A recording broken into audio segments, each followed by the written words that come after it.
Have you ever heard these phrases? You can't do that. It's too hard. You're not good enough. Just be realistic. Everyone else is doing it this way. Don't rock the boat. What if you fail? You're too old or you're too young for that. Just stick to what you know. These are phrases people use to try to force people to give up and to quit so that they will not succeed. And have you ever wondered why some people are so eager to see you fail? Why they're the ones telling you things like this that we see here on the PowerPoint. Now, there are a lot of reasons people will say that, but probably the most common one is they just don't want you to show them up with your success. They want to stay comfortable with their mediocrity, and if you do something amazing, they have to deal with the fact that they have not done anything at all. No one wants to feel like they're losing the game of life, so rather than deal with their own fear, insecurities, and laziness, it's just easier and less work to hold you back, to try to get others to stay in mediocrity and failure with them.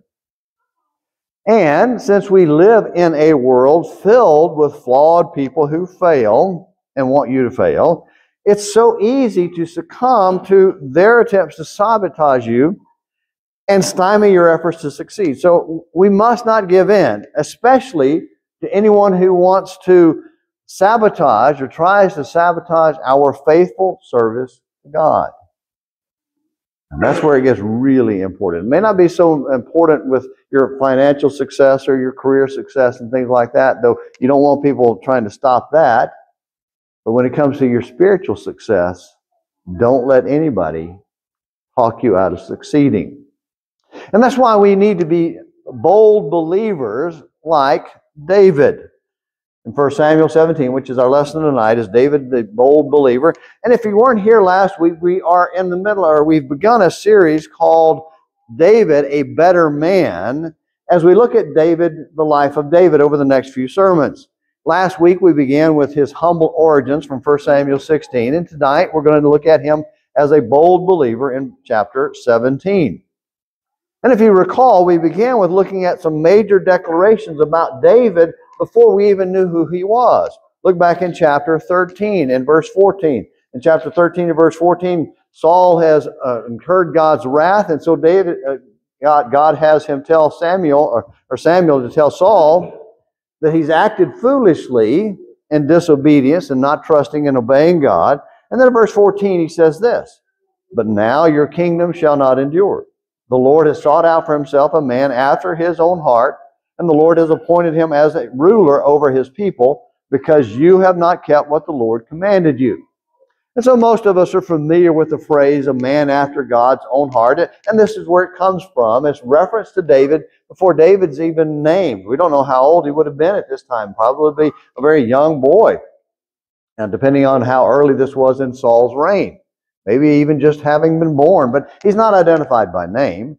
And then we see him in chapter 15, a few years later, getting closer to the age when we're going to get to meet him, in this terrible event where Saul completely disobeys God, then argues with Samuel and says, "Well, I did obey God." And Samuel says, "No, you didn't." "Yes, I did." "No, you didn't." "Yes, I did." And then Samuel said this to him in verse 22, and this is a passage we need to memorize. It's probably one that we have memorized if we've been in Bible classes.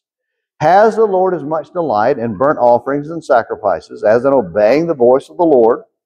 Behold, to obey is better than sacrifice, and to heed than the fat of rams." By the way, let me put a pause there.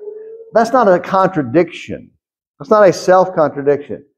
Sacrifice, obedience. He's not contrasting sacrifice and obedience. He's contrasting the wrong kind of sacrifice with obedience. Sacrifices had been and were a part of the law. They were a requirement of anyone who was going to serve God. So the problem wasn't with the sacrifice, it was with the attitude behind it and the fact that it was an act of disobedience to sacrifice these animals that Saul said they were going to sacrifice. So it's a matter of serving God from the heart, doing what God says. Verse 23, "For rebellion is as the sin of divination, and insubordination is as iniquity and idolatry. Because you have rejected the word of the Lord, he has also rejected you from being king. And so then if you recall this event, so Samuel is getting ready to leave, and Saul reaches out and grabs his robe and rips it and tries to snatch him back and basically threatening his life if he didn't do what Saul wanted. And this is where we get the statement about David being the better man in 1 Samuel chapter 15, verse 28. So Samuel said to him, "The Lord has torn the kingdom of Israel from you today and has given it to your neighbor who is better than you." And so that's where we're getting the title of the series, David, a Better Man. I just want to kind of give that to us, kind of get us set up and understanding that. Now, these were statements made about David before we had any idea who he was. And then because the main reason was that Samuel didn't identify him is that Saul would have had him killed. In fact, as we know from the last 10 or 12 years of Saul's life, David's having to run from him all the time because Saul's trying to kill him. In fact, if you recall, we pointed out last week, Samuel had to disguise the reason for going to Bethlehem. God in chapter 16 sent him to Bethlehem, and he had to disguise the reason by holding a sacrificial feast. And in the end of that, we saw how David was shown to be the one of of Jesse's sons that Samuel was to pick, because God looked at the heart. You're in chapter 16, look at verse 7, another very important principle. Verse 7, the Lord said to Samuel, "Do not look at his appearance or at the height of his stature." So he's looking at David's oldest brother. "Because I have rejected him." And notice what he says here. "For God sees not as man sees. For man looks at the outward appearance." They look for height, hair, handsome, beautiful, whatever it might be. They look at the externals. He said, but God, or the Lord, looks at the heart. And then in verses 12 and 13, we see that David gets anointed. Verse 12, he says, "So he sent and brought him in." This is David. "Now he was ruddy with beautiful eyes and a handsome appearance. And the Lord said, 'Arise, anoint him, for this is he.' Then Samuel took the horn of oil and anointed him in the midst of his brothers. And the Spirit of the Lord came mightily upon David from that day forward." Now, the word anoint there is the word Messiah. We know Jesus as the Messiah, and it's the word for anointed. And it's the idea of someone who is anointed to a specific position or place. And so your prophets and your priests and your kings would be anointed. They would be messiahs. The idea that David became kind of the focal point that was looking ahead to the coming of the real Messiah, the real King, the real anointed one of God, and that is the Christ that we serve. So we have David there in Bethlehem, and it's interesting that he just kind of stays there, kind of like what Saul did. Remember how Saul, after he was anointed king and after he was brought forth and shown to be king, he goes back, and when he's called to go to war, he's plowing in the field, and he has to actually kind of change gears. Well, David does kind of the same thing here. He's playing his music and guarding the sheep. He stays there in Bethlehem. In fact, in chapter 16, we see where he now is kind of drafted into service for Saul as a musician. And in verses 22 and 23 of chapter 16, we read this. "Saul sent to Jesse, saying, 'Let David now stand before me, for he has found favor in my sight.' So it came about, whenever the evil spirit from God came to Saul, David would take the harp and play it with his hand, and Saul would be refreshed and be well, and the evil spirit would depart from him." And so David would go and he would play music for Saul there, wherever Saul might be at the time, and then he would go home. Chapter 17, verse 15. "But David went back and forth from Saul to tend his father's flock at Bethlehem." So he was doing dual service. He was playing music for Saul, but then he would go home and attend the sheep. And so he was staying busy there. Now, while he's there back home tending sheep, we see David as the bold believer in this conflict with Goliath there in chapter 17.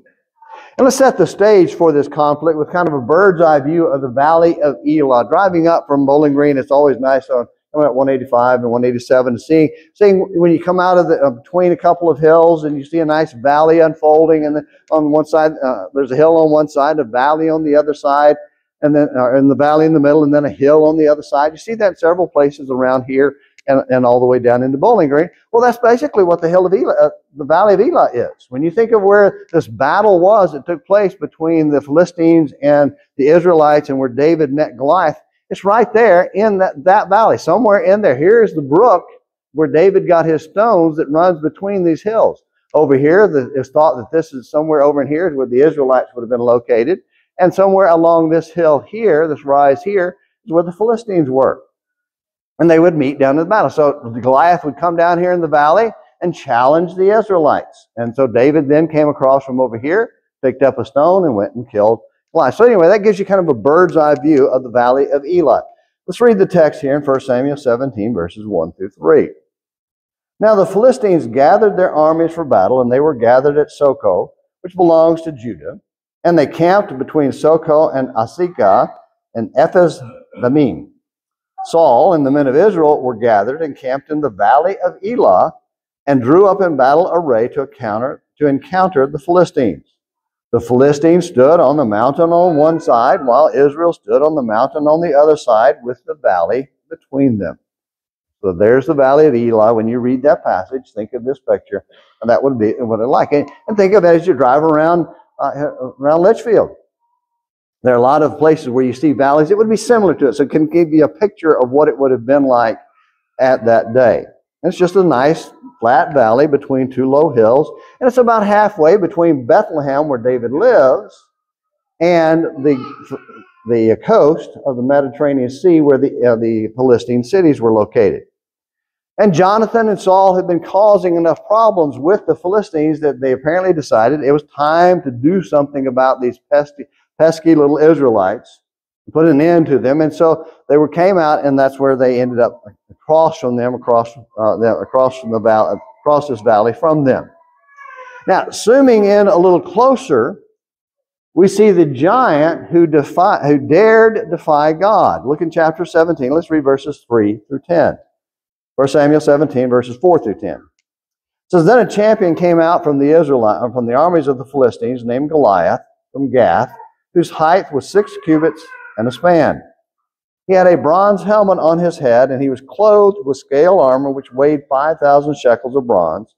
He also had bronze greaves on his legs, and a bronze javelin slung between his shoulders. The shaft of his spear was like a weaver's beam, and the head of his spear weighed 600 shekels of iron. His shield carrier also walked before him. He stood, going back to that valley, he stood and said to them, Why do you come out to draw up in battle array? Am I not the Philistine, and you servants of Saul? Choose a man for yourselves and let him come down to me. If he is able to fight with me and kill me, then we will become your servants. But if I prevail against him and kill him, then you shall become our servants. Again, the Philistines said, I defy the ranks of Israel this day. Give me a man who we may fight together. So the idea is of Goliath is this giant of a man. Here in most versions of the Bible say that there's six cubits, which is roughly 18 inches, or could be in some cases 16 inches. So roughly anywhere from 8 feet 6 inches tall to 9 feet 6 inches tall. There are a couple of older texts, or at least one older Hebrew text and the Septuagint, say 4 cubits, which would make him only 6'6". So I think that's probably not the correct one. I think it's 9'6", but or somewhere between 8 and 9 feet tall, somewhere in that range. He's huge.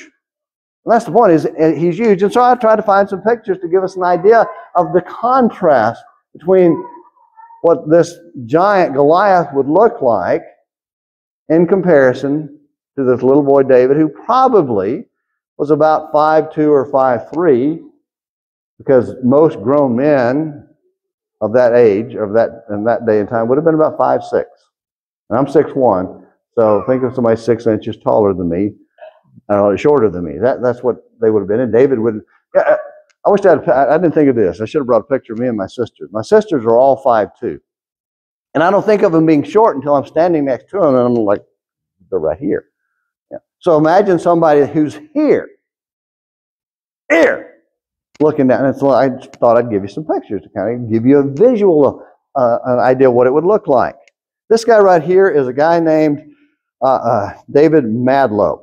David Madlow, or Wadlow, excuse me, Robert Wadlow. This picture was taken in 1940. He is 8 feet 11 inches tall. 8 feet 11 inches tall. So he's getting up there pretty close to about where Goliath would have been. 8 feet. And so you say, I don't know how tall the guy was that's standing next to him, but that gives you an idea of just how tall he was. Then I found a picture of basketball players. You think of basketball players, those are some of the tallest people you'll ever see in a general. All right, here's a picture of some of the tallest basketball players. They're 5'3". This is 5'3", which would have been about how tall David would have been. Then you've got 6 feet, so that's about how tall Saul probably was, since he was head and shoulders taller than everybody else. And then you go all the way up to 7. Well, imagine going up to 8, 9 feet tall. This guy's going to be huge. Found another picture. Anybody here ever watched The Princess Bride? Raise your hand. You can shake your head, raise your hand. Okay, all right. So we got some people who saw The Princess Bride. Andre the Giant, 7 feet 4 inches tall. Andy, whatever his name is, this guy here is 6 feet tall. This guy's 5'2". So this is David, and this guy's shorter than Goliath, probably. You look at the height difference, size difference. So the point is that Goliath is this huge, monstrously huge man who is a trained warrior. And David's just this little shepherd boy. And so this makes David's faith shine even more brightly in his bold belief in God. Well, let's zoom out a little bit and talk about some more things here in the text. Let's look at the cowardice in the camp in verse 11. Chapter 17, verse 11. So here's this giant of a man coming out every day. Send out somebody to fight me. Come on, you can kill me. And he probably used some profanities and was cursing God and was a profane man. Verse 11, when Saul and all Israel heard these words of the Philistine, they were dismayed and greatly afraid. So they were scared. They could not see beyond the fact this guy's huge bulk. He's huge. There's no way I can fight him. There's no way I can fight him.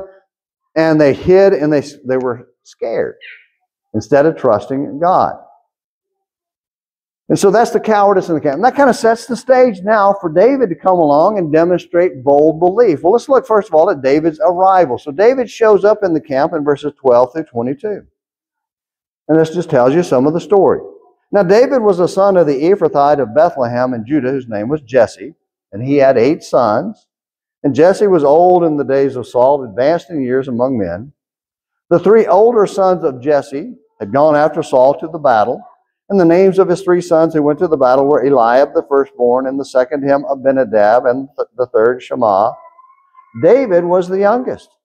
Now the 3 oldest followed Saul, but David went back and forth from Saul to attend his father's flock at Bethlehem. The Philistine came forward morning and evening for 40 days and took his stand. So for over a month, this insult was thrown in their face, and their fear just settled in deeper and deeper. Then in verse 17, then Jesse said to David his son, take now for your brothers an ephah of this roasted grain and these 10 loaves, and run to the camp to your brothers. Bring also these 10 cuts of cheese to the commander of their thousands, and look into the welfare of your brothers, and bring back news of them.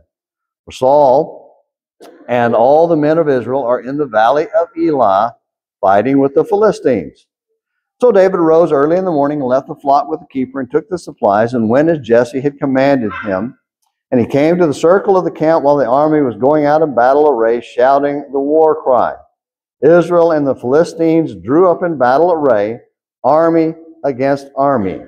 Then David left his baggage in the care of the baggage keeper and ran to the battle line and entered in order to greet his brother. So here comes David, this little kid, running around amongst all this army. And I think we don't understand that now. We're so used to these large, very well organized military that doesn't have stragglers. In days like that, and in many places even today, they would have a lot of stragglers, and they would have a lot of people hanging around the camp. They would have people that, because they didn't have professional cooks and all the supplies and MREs and things like that that professional armies have today.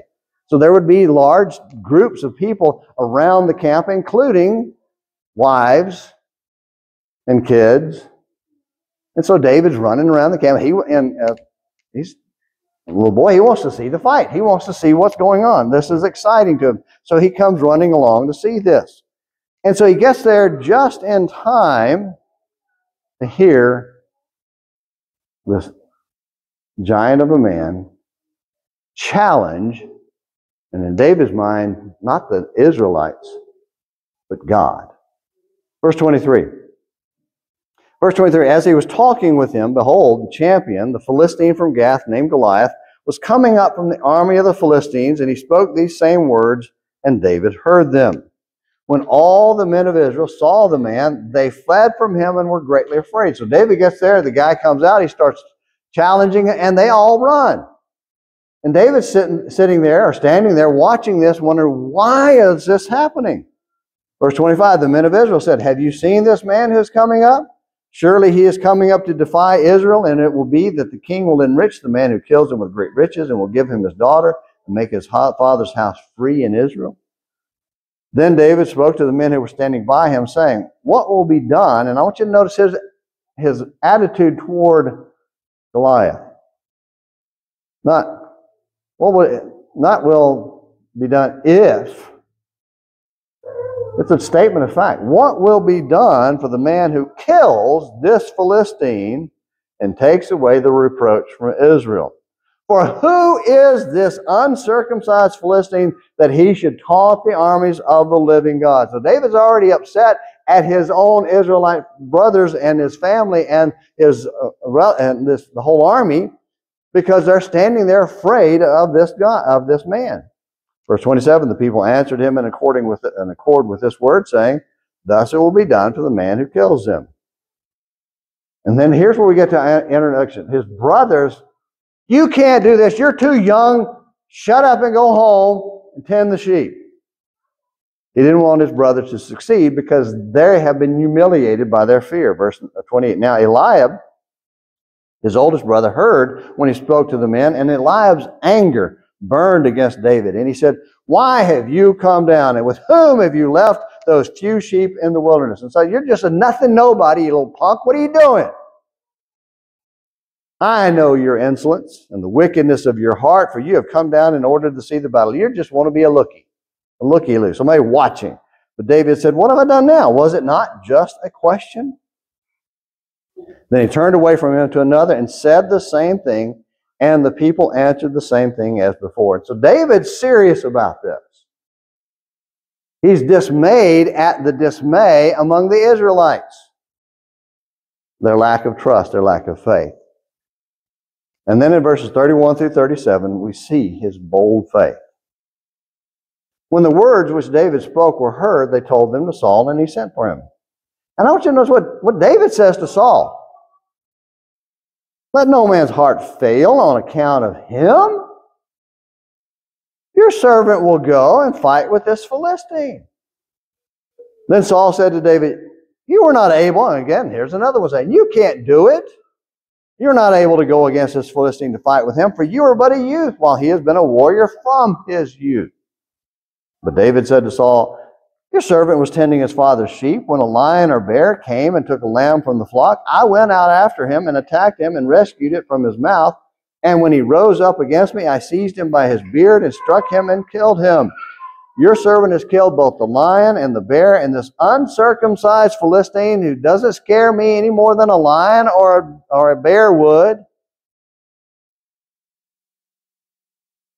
The Lord who the servant has killed both the lion and the bear, and this uncircumcised Philistine will be like one of them, since he has taunted the armies of the living God.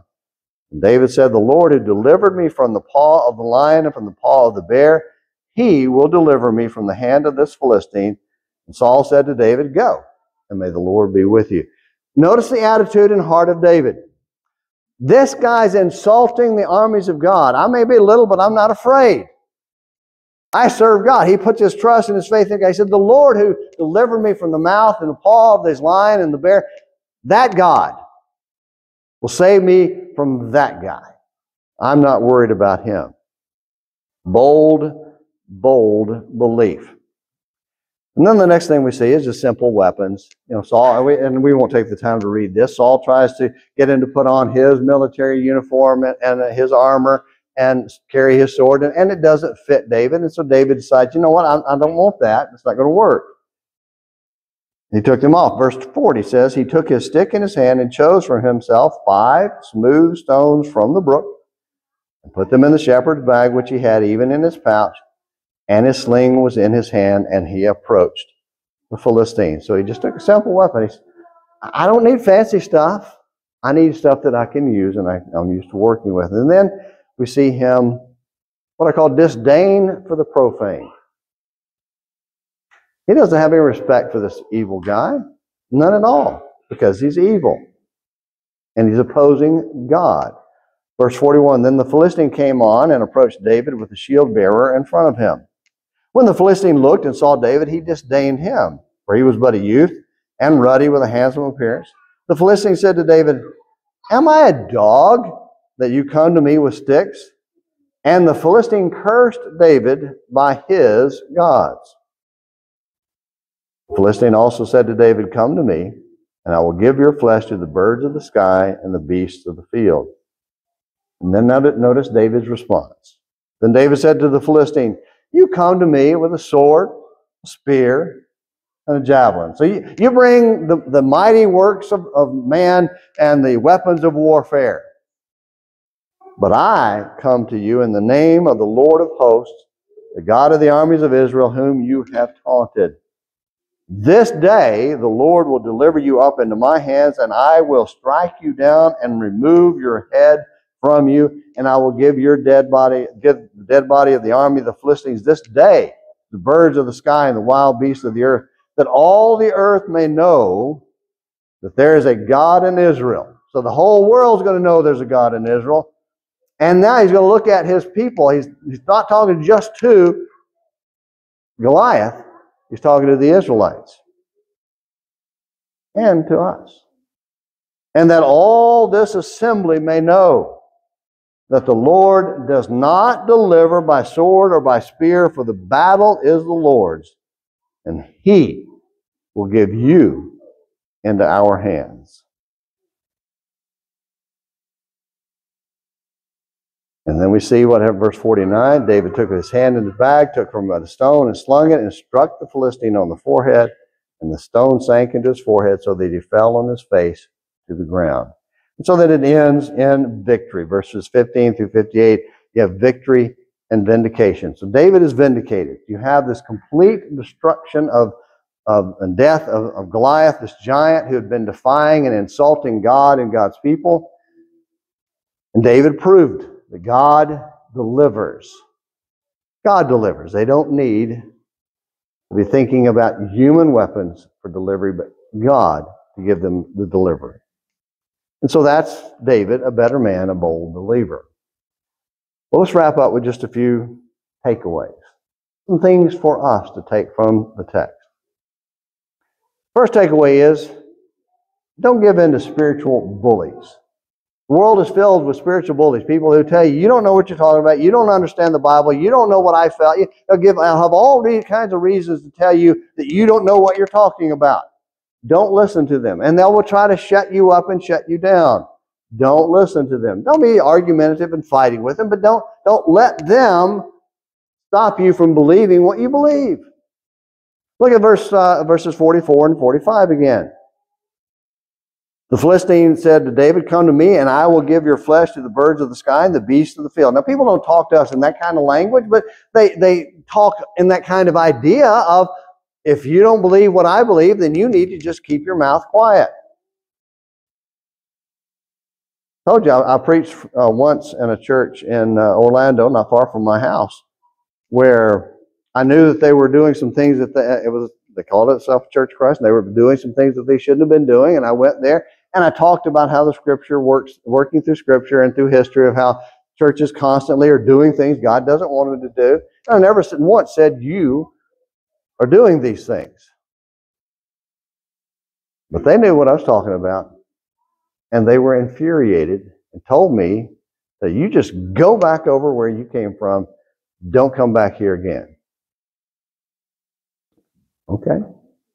You want to hear the truth on this matter? And that explained why we'd been getting a lot of people who were leaving this church because of that attitude, and I couldn't understand why they were leaving, why you didn't stay and fight. And I got there, and after one experience and exposure to it, I understand why they didn't stay and fight. Because it's just not nasty. Well, you don't give in to bullies.